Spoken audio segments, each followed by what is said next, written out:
ಎಲ್ಲರಿಗೂ ನಮಸ್ಕಾರ. ನಾನು ಇದು ಯೂನಿಟ್ 3 ಚಾಪ್ಟರ್, ಇದು ಪ್ರೊಟೆಕ್ಟಿವ್ ರಿಲೇ ಬಗ್ಗೆ ಹೇಳ್ತೀವಿ ಇಲ್ಲಿ ಈ ಚಾಪ್ಟ್ರಲ್ಲಿ. ಈ ಚಾಪ್ಟ್ರಲ್ಲಿ CO3 ಕವರ್ ಆಗುತ್ತೆ, that is understand protective relay.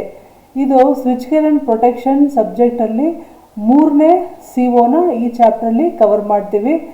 ಇದರಲ್ಲಿ ನಾನು ತಗೋತಿರೋದು block diagram and working of microprocessor based over current relay.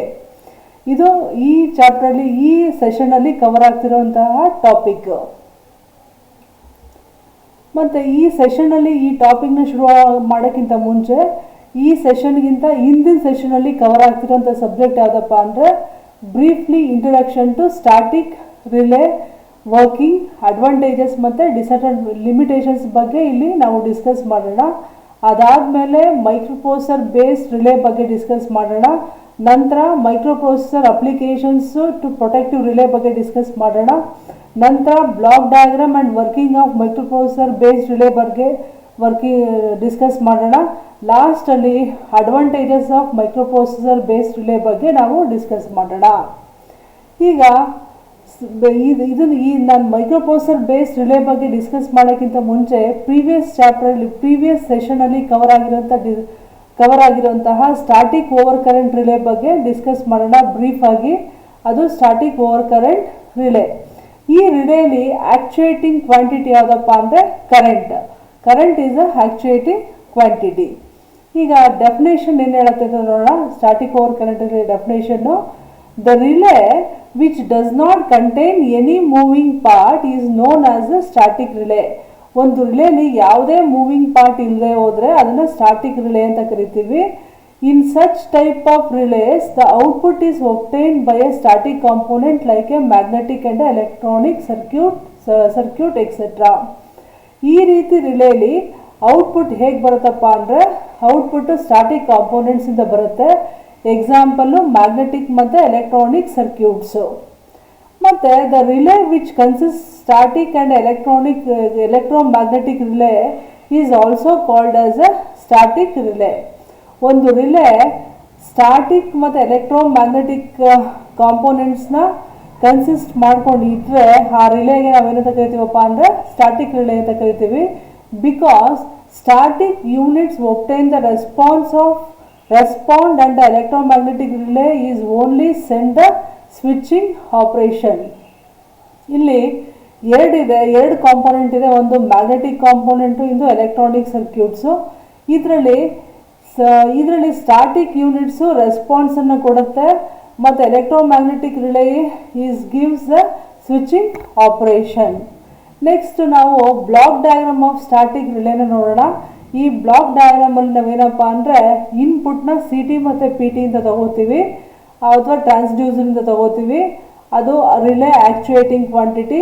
ಇಲ್ಲಿ ಇದು ಸ್ಟಾಟಿಕ್ ಓವರ್ ಕರೆಂಟ್ ರಿಲೇ ಆಗಿರೋದ್ರಿಂದ ಆ್ಯಕ್ಚುಯೇಟಿಂಗ್ ಕ್ವಾಂಟಿಟಿ ಯಾವುದಪ್ಪ ಅಂದರೆ ಕರೆಂಟು. ಆ ಕರೆಂಟನ್ನು ನಾವೇನಿಗೆ ಕೊಡ್ತೀವಪ್ಪ ಅಂದರೆ ರೆಕ್ಟಿಫೈಯರ್ಗೆ ಕೊಡ್ತೀವಿ. ಈ ರೆಕ್ಟಿಫೈಯರ್ ಏನು ಮಾಡೋದಪ್ಪ ಅಂದರೆ AC ಕ್ವಾಂಟಿಟಿನ DC ಕ್ವಾಂಟಿಟಿಯಾಗಿ ಕನ್ವರ್ಟ್ ಮಾಡುತ್ತೆ. ಅದಾದಮೇಲೆ ಅದನ್ನು ರಿಲೇ ಮೆಷರಿಂಗ್ ಯೂನಿಟ್ ಸರ್ಕ್ಯೂಟ್ಗೆ ಕೊಡ್ತೀವಿ. ಅಂದರೆ ನಾನು ಏನು ಮಾಡಬೇಕಪ್ಪ ಅಂದರೆ ಏನು AC-ನ ನಾನು ಮೆಷರ್ ಮಾಡ್ತಾಯಿದ್ದೀನಿ, ರೆಕ್ಟಿಫಿಕೇಷನ್ ಮಾಡ್ತಾಯಿದ್ದೀನಿ, ಅದನ್ನು ನಾನು ಏನು ಮಾಡಬೇಕಾಗತ್ತೆ, ಮೆಷರ್ ಮಾಡಬೇಕಾಗತ್ತೆ. ಯಾಕಂತ ಹೇಳಿದ್ರೆ ಇದು ಪಿಕಪ್ ವ್ಯಾಲ್ಯೂಗಿಂತ ಹೆಚ್ಚಿಗೆ ಆಗಿದೆಯಾ ಅಥವಾ ಕಡಿಮೆ ಆಗಿದೆಯಾ ಅನ್ನೋದನ್ನು ನಾನು ಮೆಷರ್ ಮಾಡಬೇಕು. ಆ ಮೆಷರ್ ಮಾಡಿದ ಯೂನಿಟನ್ನು ನಾನು ಏನು ಮಾಡಬೇಕಪ್ಪ ಅಂದರೆ ಆ್ಯಂಪ್ಲಿಫೈಯರ್ಗೆ ಕೊಡಬೇಕು. ನಂತರ ಔಟ್ಪುಟ್ ಡಿವೈಸ್ಗೆ ಕೊಡಬೇಕು. ಔಟ್ಪುಟ್ ಡಿವೈಸು ಅದಾದಮೇಲೆ ಟ್ರಿಪ್ ಸರ್ಕ್ಯೂಟಿಂದ ಸಿಗ್ನಲ್ ಎಲ್ಲಿಗೆ ಹೋಗುತ್ತಪ್ಪ ಅಂದರೆ ಸರ್ಕ್ಯೂಟ್ ಬ್ರೇಕರ್ಗೆ ಹೋಗುತ್ತೆ. ಇಲ್ಲಿ ರಿಲೇ ಮೆಷರಿಂಗ್ ಯೂನಿಟು, ಆ್ಯಂಪ್ಲಿಫೈಯರು ಮತ್ತು ಔಟ್ಪುಟ್ ಡಿವೈಸು ಮತ್ತು ಟ್ರಿಪ್ ಸರ್ಕ್ಯೂಟು ವರ್ಕ್ ಆಗಬೇಕಾದ್ರೆ ಆ 4 ಬ್ಲಾಕ್ಸ್ಗಳಿಗೆ ನನಗೆ DC ಸಪ್ಲೈ ಬೇಕಾಗತ್ತೆ. ಈಗ ನಾನು ಒಂದೊಂದೇ ಯೂನಿಟನ್ನು ಎಕ್ಸ್ಪ್ಲೇನ್ ಮಾಡ್ತಾ ಬರ್ತೀನಿ, ನೋಡೋಣ. ಈಗ first the component of the static relay is shown in the figure below. The input of the current transformer is connected to the transmission line and their output is given to the rectifier. The rectifier was rectified the output signal and passed to the relay measuring unit. ಅದೇ ಹೇಳ್ತಾ ಇದೀವಿ ನಾವು. ಇಲ್ಲಿ ಏನು ಹೇಳ್ತಿದ್ದೀವಪ್ಪ ಅಂದರೆ component of static relay, ಯಾವ್ಯಾವ components ಇದೆ static ರಿಲೇದು ಅದನ್ನು ಫಿಗರಲ್ಲಿ ನೋಡಿದ್ದೀವಿ ನಾವು.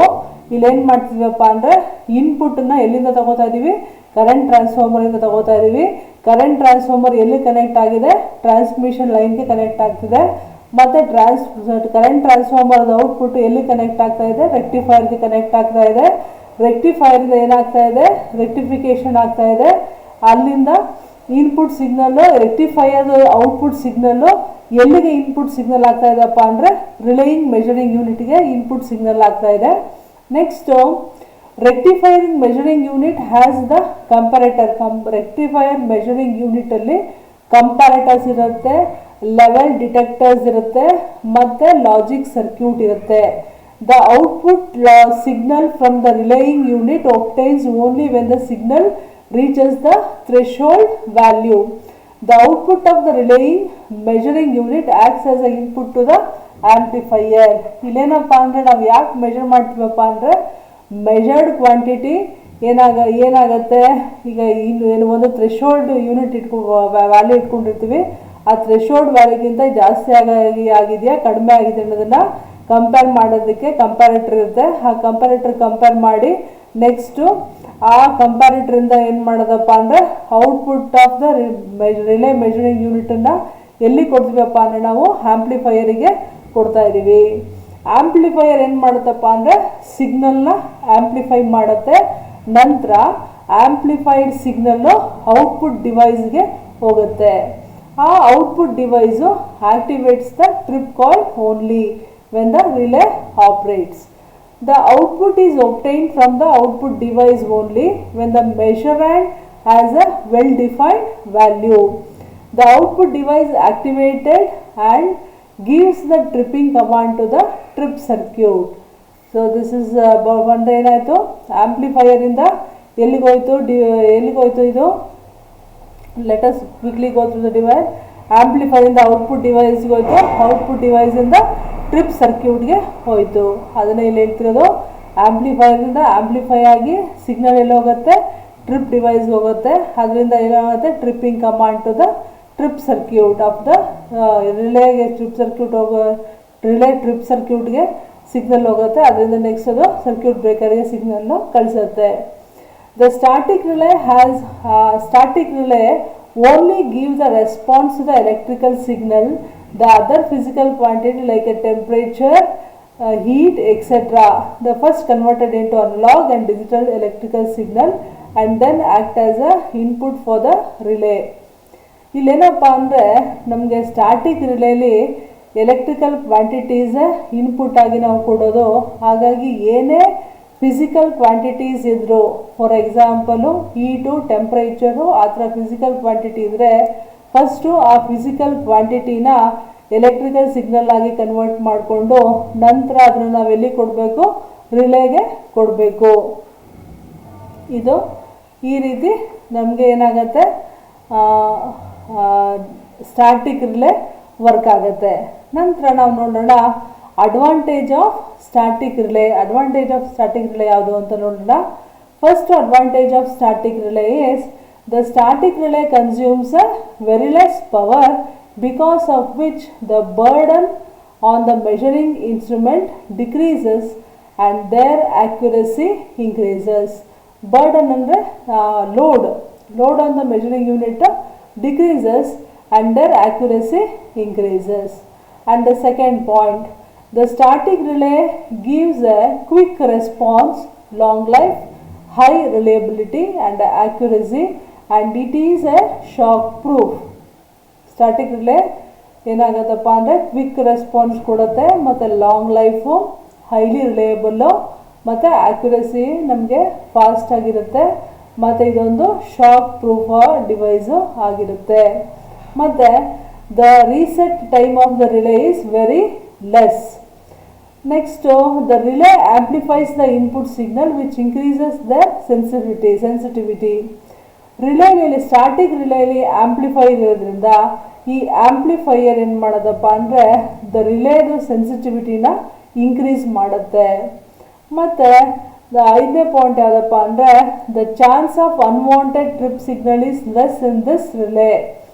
ನೆಕ್ಸ್ಟು ಅನ್ವಾಂಟೆಡ್ ಟ್ರಿಪ್ಪಿಂಗಿನ ನಾವು ಏನು ಮಾಡ್ಬೋದು, ಇಲ್ಲಿ ತುಂಬ less, chances of unwanted tripping is less in this relay. Next the static relay can easily operate in the earthquake prone area because they have very resistance to shock. This type of relay have got a high resistance to shock. Next now nodona limitation of a static relay. ಏನು limitation ಇದೆ static ರಿಲೇಲಿ ಅಂತ, ಏನು limitation ಇದೆ ಅಂತ ಹೇಳಿದ್ರೆ, the components used by the static relay is very sensitive to the electrostatic discharges. Electrostatic dischargesಗೆ ಈ ಕಾಂಪೋನೆಂಟ್ಸ್ಗಳು ವೆರಿ ಸೆನ್ಸಿಟಿವ್. ಅವೆಲ್ಲ ಎಲೆಕ್ಟ್ರಾನಿಕ್ ಕಾಂಪೋನೆಂಟ್ಸ್ ಯೂಸ್ ಮಾಡೋದ್ರಿಂದ ಅವುಗಳು ತುಂಬ ಸೆನ್ಸಿಟಿವ್ ಆಗಿರುತ್ತೆ. Electrostatic discharges means sudden flow of electrons between the charged object. That special maintenance is provided to the component so that does not affect by the electrostatic discharges. Next, the relay is easily affected by the high voltage surges. Thus, precaution should be taken for avoiding the damages through the voltage spikes. Next, the working of the relay depends upon the components used, and then the relay has a less overloading capacity. Next, the static relay has a more costly as compared to the electromagnetic relay, and the construction of the relay is easily affected by the surrounding interference. And suppose if there is if there is a magnetic field surrounding the static relay, that magnetic field is affect the relay construction and relay working. Therefore this point comes into picture. The construction of the relay is easily affected by the surrounding interference. Next we will come to the actual topic what we wanted to discuss in this session, that is microprocessor based relays. With the fast development in the large scale integrated technology, sophisticated and fast microprocessors are now available. ಏನು ಹೇಳ್ತಿದ್ದೀವಿ ಅಂದರೆ, ಈ fast development ಇದೆ ಯಾವುದ್ರಲ್ಲಪ್ಪ ಅಂದರೆ large scale in the integrated technology. ನಮಗೆ sophisticated ಆಗಿರೋವಂಥದ್ದು ಮತ್ತು fast ಮೈಕ್ರೋಪ್ರೊಸೆಸರ್ಸು ನಮಗೆ ಇವಾಗ availability ಇದೆ. ಇದರಿಂದ ನಮಗೇನಪ್ಪ ಅಂದರೆ with the rapid growth of modern complex large power system networks ಮತ್ತು fast accurate and reliable protective schemes are essential. For modern complex large power system networks ಮತ್ತು fast accurate and reliable protective schemes are essential. Therefore, we go for microprocessor based schemes are necessary for this purpose. ಈ large power system network ಮತ್ತು ಈ power system ನೆಟ್ವರ್ಕಲ್ಲಿ ನಮಗೆ ಫಾಸ್ಟಾಗಿ ಮತ್ತು ಆ್ಯಕ್ಯುರೇಟಾಗಿ ಮತ್ತು ರಿಲಿಯಬಲ್ ಆಗಿರುವಂಥ protective schemes ಈಗ ಎಸೆನ್ಷಿಯಲ್ ಆಗಿ ಬೇಕಾಗಿರೋದ್ರಿಂದ ನಾವೇನು ಮಾಡ್ತೀವಪ್ಪ ಅಂದರೆ ಮೈಕ್ರೋಪ್ರೊಸೆಸರ್ ಬೇಸ್ಡ್ ಸ್ಕೀಮ್ಸ್ಗೆ ನಾವು ಮೊರೆ ಹೋಗ್ತೀವಿ. ಹಾಗಾಗಿ ಇಲ್ಲಿ ನಮಗೆ ಏನು ಬೇಕಪ್ಪ ಅಂದರೆ for us it is necessary that we need A fast and accurate and reliable protective schemes. For that we go for a protective microprocessor based schemes. Next, microprocessor based relay.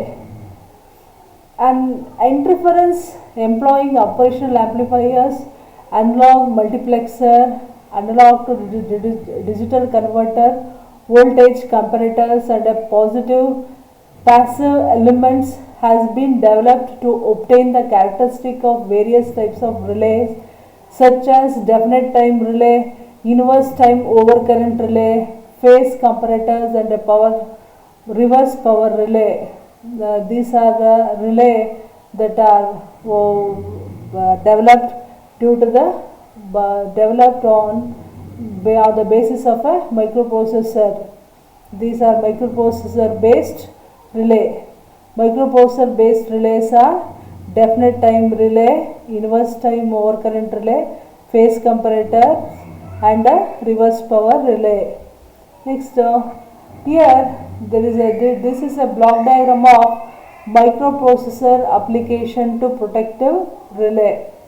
Here there is a chip, that is a CPU chip, that is central processing unit chip. For this we are giving a input data and we are getting a output. In between we are giving a instructions to this in order to, according to the instruction means a program. We are writing a program according to which the relay is working. Next, a microprocessor application to protective relay. A microprocessor has a large scale integrated central processing unit which has a 8 to 16 bits in multi-pin package with a supporting system to convert them into microcomputer. CPU main function is to operate the input data by means of an instruction and thereby generate a output. Figure shows the microprocessor chip. ಇದೇನಿದೆ, microprocessor chip ಇದೆ. ನಾವು ಇದಕ್ಕೆ input data ಕೊಡ್ತೀವಿ. ಈ data ಹೇಗಪ್ಪ ಅಂದರೆ instructions ಕೊಡೋದ್ರ ಮೂಲಕ ನಾವೇನು ಮಾಡ್ತೀವಪ್ಪ ಅಂದರೆ ಆಪ್ರೇಟ್ ಮಾಡ್ಕೋತೀವಿ. ನನಗೆ ಯಾವ ರಿಲೇ ಬೇಕು, ಈಗ ಓವರ್ ಕರೆಂಟ್ ರಿಲೇ ಬೇಕಾ, ರಿವರ್ಸ್ ಪವರ್ ರಿಲೇ ಬೇಕಾ, ಫ್ರೀಕ್ವೆನ್ಸಿ ರಿಲೇ ಬೇಕಾ, ಯಾವ್ಯಾವ ರಿಲೇ ಬೇಕು. ಇಲ್ಲಿದೆ ನೋಡಿ, ರಿಲೇ ಲಿಸ್ಟ್ ಔಟ್ ಮಾಡಿದ್ವಿ. ಡೆಫಿನೆಟ್ ಟೈಮ್ ರಿಲೇ ಇದೆ, reverse time over current relay ಇದೆ, ಫೇಸ್ ಕಂಪ್ಯಾರೇಟರ್ ರಿಲೇ ಇದೆ, ರಿವರ್ಸ್ ಪವರ್ ರಿಲೇ ಇದೆ. ಈಗ ಯಾವ್ಯಾವ ರಿಲೇ ವರ್ಕ್ ಮಾಡಬೇಕು, ಆ ರಿಲೇ ಹೇಗೆ ವರ್ಕ್ ಮಾಡಬೇಕು ಅನ್ನೋದನ್ನು ಇನ್ಸ್ಟ್ರಕ್ಷನ್ಸ್ ಮುಖಾಂತರ ನಾವು ಸಿ ಪಿ ಯುಗೆ ಇನ್ಸ್ಟ್ರಕ್ಷನ್ಸ್ ಕೊಡ್ತೀವಿ. ಅದು according to which we are getting a output. ಈಗ ನೋಡೋಣ microprocessor based over current relay ಬಗ್ಗೆ. ಈಗ ನಮಗೆ ಇಲ್ಲಿ ಒಂದು ಬ್ಲಾಕ್ ಡಯಾಗ್ರಾಮ್ ಇದೆ. ಈ ಬ್ಲಾಕ್ ಡಯಾಗ್ರಾಮ್ ಏನಪ್ಪ ಅಂದರೆ micro processor based over current relay. ಇಲ್ಲಿ ಕರೆಂಟ್ ಈಸ್ ಅ ಆ್ಯಕ್ಚುಯೇಟಿಂಗ್ ಕ್ವಾಂಟಿಟಿ. ಈಗ ನಾವೇನು ಮಾಡ್ತೀವಪ್ಪ ಅಂದರೆ ಸಿ ಟಿ ಮುಖಾಂತರ ಆ್ಯಕ್ಚುಯೇಟಿಂಗ್ ಕ್ವಾಂಟಿಟಿನ ತಗೋತೀವಿ. ಎಲ್ಲಿಂದ? ಲೈನಿಂದ. ಇಲ್ಲಿ ಅದೇ ಥರ ಏನು ಅಂದರೆ ಇಲ್ಲಿ 2 ಲೈನ್ಗಳು ಮಾತ್ರ ತೋರಿಸಿದ್ದೀವಿ. In between there are so many lines from which we are extracting the input. C T ಸೆಕೆಂಡರಿಯಿಂದ ಇನ್ಪುಟ್ನ ತಗೋತೀವಿ. ನಮಗೆ ಎಲೆಕ್ಟ್ರಿಕಲ್ ಸಿಗ್ನಲ್ಲು ಕರೆಂಟನ್ನು, ಎಲೆಕ್ಟ್ರಿಕಲ್ ಕಾಂಪೋನೆಂಟ್ಗೆ ಕರೆಂಟನ್ನು ಇನ್ಪುಟ್ ಕೊಡೋದಕ್ಕಾಗೋದಿಲ್ಲ. ಅದಕ್ಕೆ ಏನು ಮಾಡ್ತೀವಪ್ಪ ಅಂದರೆ ನಾವು ಕರೆಂಟನ್ನು ವೋಲ್ಟೇಜ್ ಆಗಿ ಕನ್ವರ್ಟ್ ಮಾಡ್ಕೋತೀವಿ. ಆಮೇಲೆ ಆ ಇನ್ಪುಟ್ನ ರೆಕ್ಟಿಫೈಯರ್ಗೆ ಕೊಡ್ತೀವಿ. ರೆಕ್ಟಿಫೈಯರ್ ಏನು ಮಾಡೋದಪ್ಪ ಅಂದರೆ ಎ ಸಿನ ಡಿ ಸಿ ಆಗಿ ಕನ್ವರ್ಟ್ ಮಾಡುತ್ತೆ. ಈ ಡಿ ಸಿ ಕಾಂಪೋನೆಂಟನ್ನು ಎಲ್ಲಿ ಕೊಡ್ತೀವಪ್ಪ ಅಂದರೆ ಮಲ್ಟಿಪ್ಲೆಕ್ಸರ್ ಕೊಡ್ತೀವಿ. ಆ ಮಲ್ಟಿಪ್ಲೆಕ್ಸರ್ದು ಔಟ್ಪುಟ್ನ ಎಲ್ಲಿ ಕೊಡ್ತೀವಪ್ಪ ಅಂದರೆ ಅನಲಾಗ್ ಟು ಡಿಜಿಟಲ್ ಕನ್ವರ್ಟ್ರಿಗೆ ಕೊಡ್ತೀವಿ. ಈ ಅನಲಾಗ್ ಟು ಡಿಜಿಟಲ್ ಕನ್ವರ್ಟ್ರು ಔಟ್ಪುಟ್ ಎಲ್ಲಿ ಹೋಗುತ್ತಪ್ಪ ಅಂದರೆ ಮೈಕ್ರೋ ಪ್ರೊಸೆಸರ್ದು ಚಿಪ್ಪಿಗೆ ಹೋಗುತ್ತೆ. ನೆಕ್ಸ್ಟ್ ಮೈಕ್ರೋ ಪ್ರೊಸೆಸರಿಂದ ನೆಕ್ಸ್ಟು ಮಲ್ಟಿಪ್ಲೆಕ್ಸರ್ಗೆ ಔಟ್ಪುಟ್ ಬರುತ್ತೆ. ಅಲ್ಲೇನಪ್ಪ ಅಂದರೆ ಅಲ್ಲಿಂದ ಔಟ್ಪುಟ್ ಬಂದು ಅಲ್ಲಿಂದ ನನಗೇನು ಸಿಗುತ್ತಪ್ಪ ಅಂದರೆ ಟ್ರಿಪ್ ಸಿಗ್ನಲ್ ಜನ್ರೇಟ್ ಆಗುತ್ತೆ. ಈ ಟ್ರಿಪ್ ಸಿಗ್ನಲ್ ಎಲ್ಲಿ ಹೋಗುತ್ತಪ್ಪ ಅಂದರೆ ಸರ್ಕ್ಯೂಟ್ ಬ್ರೇಕರ್ಗೆ ಹೋಗುತ್ತೆ. ಈಗ ಒಂದೊಂದೇ ಪಾರ್ಟು ಹೇಗೆ ವರ್ಕ್ ಆಗುತ್ತೆ ಅಂತ ನೋಡೋಣ. ಈಗ ಫಸ್ಟ್ ಪಾರ್ಟ್ ಏನಪ್ಪ ಅಂದರೆ current is taken from the current transformer and is given to I to V converter because many electronic circuit require a voltage signal for operation. ಇಲ್ಲಿ ಕರೆಂಟ್ ಟ್ರಾನ್ಸ್ಫಾರ್ಮರಿಂದ ಕರೆಂಟನ್ನು ತಗೋತೀವಿ. ಇಲ್ಲಿ ಏನು ಮಾಡ್ತೀವಪ್ಪ ಅಂದರೆ ಆ ಕರೆಂಟನ್ನು ವೋಲ್ಟೇಜ್ ಆಗಿ ಕನ್ವರ್ಟ್ ಮಾಡ್ತೀವಿ. ಆದರೆ ನಾವು ಯೂಸ್ ಮಾಡ್ತಿರೋದಿಲ್ಲಿ ಎಲೆಕ್ಟ್ರಾನಿಕ್ ಸರ್ಕ್ಯೂಟ್ರಿ. ಈ ಎಲೆಕ್ಟ್ರಾನಿಕ್ ಸರ್ಕ್ಯೂಟ್ರಿ ವರ್ಕ್ ಆಗಬೇಕಾದ್ರೆ ಕರೆಂಟ್ ಸಿಗ್ನಲಿಂದ ವರ್ಕ್ ಆಗಲ್ಲ, ವೋಲ್ಟೇಜ್ ಸಿಗ್ನಲಿಂದ ವರ್ಕ್ ಆಗುತ್ತೆ. ಹಾಗಾಗಿ ನಾವೇನು ಮಾಡ್ತೀವಪ್ಪ ಅಂದರೆ ಕರೆಂಟನ್ನು ವೋಲ್ಟೇಜ್ ಆಗಿ ಕನ್ವರ್ಟ್ ಮಾಡ್ತೀವಿ. ಈಗ ಸೆಕೆಂಡ್ ಬರೋಣ. The A C voltage is converted into D C voltage by using a rectifier. ಆಮೇಲೆ this D C voltage is proportional to the load current only. ಆನಂತರ the output of the rectifier is given to the multiplexer. ಅಲ್ಲಿ ಮಲ್ಟಿಪ್ಲೆಕ್ಸರ್ಗೆ ಕೊಡ್ತೀವಿ. Next multiplexer gives output to the analogue to digital converter where analogue D C is converted into digital form. Digital form ಅಂದರೆ binary form. Binary ಫಾರ್ಮಲ್ಲಿ ನಮಗೆ ಇರೋದು ಎರಡೇ ಬಿಟ್ಟು 0 ಮತ್ತು 1. Next microprocessor understand only the codes that are written in a 0 and 1 form. Next microprocessor gives start of conversion signal to analog digital converter and then analog digital converter and then permission to analog digital converter for this by sending start of conversion. When the converting from analog to digital is over, finish over ಅಂದರೆ ಅದು complete ಆದಮೇಲೆ ನಾವೇನು ಮಾಡ್ತೀವಪ್ಪ ಅಂದರೆ analogue to digital converter send E C ಅಂತ ಹೇಳಿದ್ರೆ end of conversion signal to the ಎಲ್ಲಿಗೆ ಮೈಕ್ರೋಪ್ರೊಸೆಸರ್ಗೆ ಕೊಡ್ತೀವಿ. Next when the work of analogue to digital converter is over, then up compare the magnitude of this incoming current with the required current value. Next, if the incoming value is more, fault is occurring and trip signal is sent to the circuit breaker, sent to the circuit breaker. ಈ circuit ಬ್ರೇಕರ್ಗೆ send ಆಗುತ್ತೆ. ಈ ರೀತಿ ಏನಾಗುತ್ತೆ ಅಂತ ಹೇಳಿದ್ರೆ microprocessor based over current relay work ಆಗುತ್ತೆ. Next ನೋಡೋಣ advantages of a microprocessor based relay. ಈಗ ಫಸ್ಟ್ ಏನಪ್ಪ ಅಂದರೆ ಮೊದಲನೇ advantage low burden on transducer. Microprocessor based relay have a very small burden on the CT and VT. Saturation can be avoided by the use of air gap circuit breakers, air gap current transformer which have a limited output. And second one, standardization. With a conventional static or electromagnetic relay, change in the design of the relay itself is required for a only special requirement, but microprocessor based system have a subunits which can be constructed with standard hardware feature and special feature with modification of only the program. This gives simplification in production, testing and maintenance. ಮತ್ತೆ ನೋಡೋಣ ಇದನ್ನ ಏನಂತಿದೆ. With a conventional static and electromagnetic relay, change in design of the relay itself is required for any special requirement, but microprocessor based relay have a subunits which can be constructed to withstand a hardware feature and a special feature with a modification in only in the program. This gives a simplification in the production, testing and the maintenance. ನಾವು conventional electromagnetic relay ತಗೊಂಡಾಗ ಆ relay ನಾವು ಏನು ಮಾಡಬೇಕಾಗುತ್ತಪ್ಪ ಅಂದರೆ ಏನೇ change ಮಾಡಬೇಕಾದ್ರೆ ನಾವು ಡಿಸೈನ್ನ change ಮಾಡಬೇಕಾಗತ್ತೆ. ಆದರೆ ಮೈಕ್ರೋಪ್ರೊಸೆಸರ್ ರಿಲೇ ತಗೊಂಡಾಗ ಚೇಂಜಸ್ ಮಾಡಬೇಕಾದ್ರೆ ನಾವು ಬರೀ ಹಾರ್ಡ್ವೇರ್ ಪ್ರೋಗ್ರಾಮಲ್ಲಿ ಚೇಂಜ್ ಮಾಡಿದ್ರೆ ಅಷ್ಟೇ ಸಾಕು. ಹಾಗಾಗಿ ಪ್ರೋಗ್ರಾಮಲ್ಲಿ ಚೇಂಜ್ ಮಾಡೋದ್ರಿಂದ it is very simple, it is very simplified. This gives a simplified production, testing and maintenance. Next, self-checking ability. Conventional relay has idle for essentially for their entire lives. Fault are present for few seconds out of 20 to 30 years of service. ಏನು ಅಂದರೆ ಈ conventional ರಿಲೇಸು idle ಆಗಿರುತ್ತೆ. ಎಷ್ಟೊಂದು ಅದ್ರ ಸರ್ವೀಸಲ್ಲಿ ಯಾವಾಗಲೋ ಒಂದ್ಸರಿ fault ಬರೋದಕ್ಕೆ ಅದು ಯಾವಾಗಲೋ ಒಂದ್ಸರಿ ಫಾಲ್ಟ್ ಬರುತ್ತೆ. ಅದ್ರ ಲೈಫ್ಸ್ ಆಫ್ ಸರ್ವಿಸ್ ಎಷ್ಟಿರ್ತಪ್ಪ ಅಂದರೆ 20 ರಿಂದ 30 ವರ್ಷ ಲೈಫ್ ಸರ್ವಿಸ್ ಇರುತ್ತೆ. ಆ ಲೈಫ್ ಸರ್ವಿಸಲ್ಲಿ ಯಾವಾಗಲೋ ಒಂದ್ಸರಿ ಫಾಲ್ಟ್ ಬರುತ್ತೆ ಅನ್ನೋದಕ್ಕೆ ಅದು ಲೈವ್ ಆಗಿರಲೇಬೇಕು, ಆಯಿತಾ. Periodic maintenance and testing is essentially for their ability to do their job properly. ಹಾಗಾಗಿ ಈ ಒಂದು the expected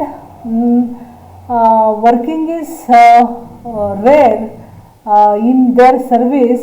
Its periodic maintenance and testing is essential for their job properly. Testing during non-fault period can be carried out in a digital bar microprocessor based relay is reliable and secure to relay engineers because they can alert user to malfunction before false trip or failure to trip occurs. But this is very simple in a microprocessor based relay. Next, flexibility. Addition or alteration of the protection logic does not need much hardware replacement. Here we can do that in the program itself. Next, adaptive capability. This can be adapted to any system. Next, measurement problem can be stated as a mathematical equation and directly implemented. Measurement problem can be stated as a mathematical equations and directly implemented. Next, multiple choice question in this chapter. Let us go through multiple choice question in this chapter. Here, microprocessor relay belongs to a class of relay, that is one electromechanical relay, analog static relay, digital static relay. None of this in this digital static relay is the answer. Next, the advantage of microprocessor relay is dash, that is a low burden on transducer, standardization, self-checking ability, all of this. The answer is all of this. Next, microprocessor based relay consists of I to V converter. Yes, of course, this is there in the microprocessor relay. A to D converter, it is also there, and rectifier, all of this, that is correct. Next, air gap CTs have a limited output and are used in microprocessor based relay to increase voltage of transducer, decrease voltage of transducer, decrease burden on transducer, increase burden on transducer. That is, this will decrease the burden on transducer that we are discussed in the class. Next, the correct sequence of input to a microprocessor based relay is correct sequence. We can go to the diagram. Look at the diagram. Current sequence of microprocessor relay of CT, I to V converter, rectifier, multiplexer, A to D converter, and a microprocessor. That is there in this. For that, answer is CT, I to V converter, rectifier, analog digital converter. Answer is A is the answer.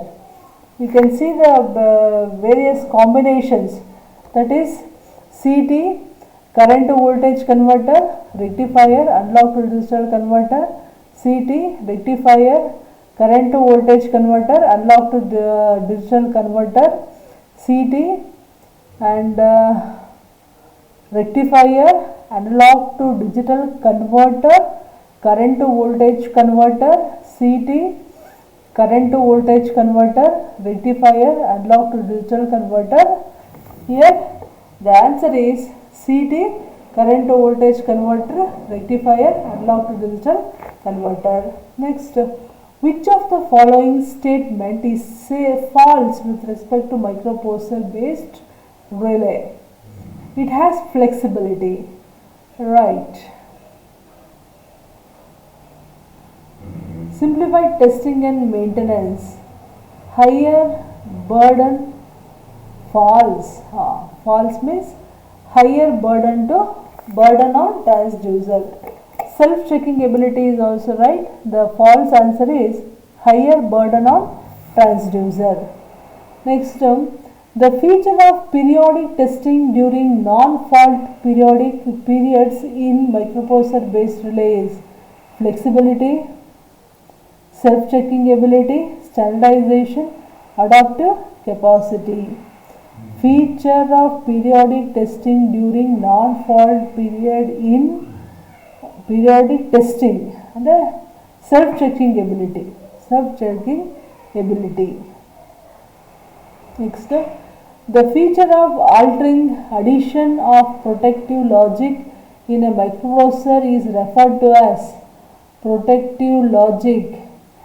Protective logic is a flexibility, self-checking ability, standardization, adaptive capacity. The answer is flexibility. Next, in a microprocessor relay, the current set can be changed by changing the reference value of the current, by addition voltage to current converter, by changing analog to digital converter, by changing CD. The answer is a change of reference value of current. By changing the reference value of current. In a microprocessor relay, the current set can be changed by changing the reference value of current. In a microprocessor based relay, multiple inputs can be provided by using multiplexer. Yes, for the multiplexer only we are giving a multiple inputs from the CTs. Therefore, answer is multiplexer. Thank you.